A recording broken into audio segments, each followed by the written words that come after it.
Hi, welcome to Sew Learn Create. Today I'll be talking to you about pins and clips.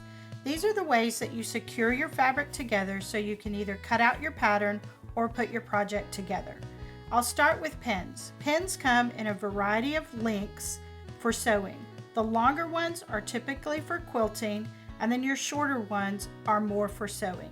And the length determines how much fabric you can grab when you pin it.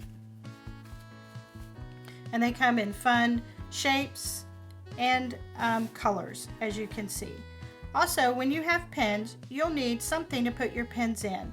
And I will put a link in the description box of my the bottle cap pin cushion, which is a fun and easy project. I prefer now not to use pins as much as I use clips. And these are called Wonder Clips, but you can get them on Amazon. They typically come in a little tin, just like that. And then they come in 3 sizes. They come in the small, the medium, and the large. Most of the time I use the small ones. And you use those to clip the edge of your fabrics to hold your fabrics together when you're putting your projects and sewing them. I like the clips because they're easier to me than a pin, but you do need pins for occasion when you have to pin something in the middle.